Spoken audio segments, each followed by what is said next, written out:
চলুন, শুভ সকাল বন্ধুরা।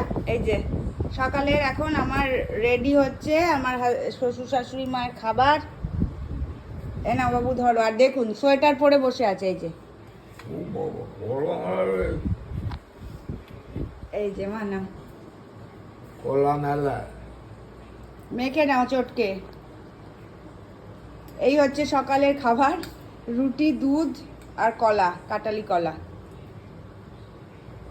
চটকে চটকে মেখে নাও, দুজনে একসাথেই খায়। আর এই যে আর একটা ছোচাকে দেখুন, হায় হায় পড়ে যাচ্ছে কেন? চটকে দিলে তো আবার তুমি খেতে চাও না। এটা পড়েছো কেন বাবু? এইটা পড়েছো কেন? এটা কি? এটা কি কাল তুমি এটা পড়েছো? এটা কি? এটা কেন পড়েছো? হ্যাঁ, এটা কেন পড়েছো? এটা পড়েছো কেন? তোমার ঠান্ডা লাগছে? তোমার ঠান্ডা লাগছে? ঠান্ডা লাগছে? ঠান্ডা ঠান্ডা তো একটু লাগছে। লাগছে? সোয়েটার পরে বসে থাকে সারাদিন, দেখুন এই ঠান্ডা পড়া গরম।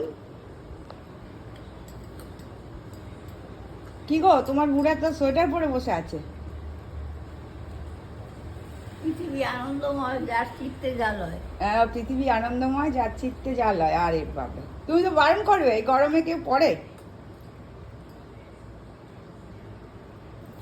দেখুন অবস্থা। সোয়েটার ফোয়েটার পরে এই সকালের খাবার হয়ে গেল। আগে তো বাদাম ঠাদাম দেওয়া হতো, এখন আর ডাক্তার বারণ করে দিয়েছে। অনেকটা বয়স, মানে পটি হয়ে যায়। আমার শ্বশুরমশাই আটকাতে পারেন না পটিটা। কার সাথে কথা হচ্ছে? তোমার সাথে। তোমার সাথে? আমার সাথে? হ্যাঁ, কে কথা বলছে? আমি।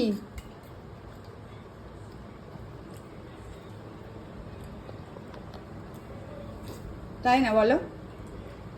খেয়ে দিয়ে আবার পটি হয়ে গেলেই মুশকিল, তাই না মা? ওই জন্য এখন একটু মেপে ঝুপে বাবুকে দেওয়া হয়, ভয় লাগে। খেয়ে দিয়ে আমার নামে দোষ দেয় আবার, তুই কেন খেতে দিয়েছিস, বুঝেছ? আমার নামে দোষ বলে, তুই দিয়েছিস। আবার দেখছে আমার শাশুড়ি মাকে ঠিকঠাক দেওয়া হয়েছে নাকি। নিজে একা খায় না, দুজনের এখনো এত মানে ভালোবাসা যে আমার শাশুড়ি মা আর শ্বশুরমশাই একসাথেই খান আর দেখেন আবার সব ঠিকঠাক আছে নাকি তার। অন্যদিন কমপ্ল্যান বা এ থাকে, এনশিওর থাকে। এই দেখুন দেখুন দেখুন দেখুন, আমার আছে, বলা বলা আমার আছে। দেখুন দেখুন, এরকম দেখেছেন শেষ বয়স পর্যন্ত একে অপরের জন্য আমার শ্বশুরমশাই কখনো শাশুড়ি মাকে না দিয়ে খান না, আগেই জিজ্ঞাসা করেন তোর মা খেয়েছে। যাক গে, ওনারা এরমই থাকুক। 70 বছরের বিবাহিত জীবন একসাথে কাটানো, এটা কম কথা নয়।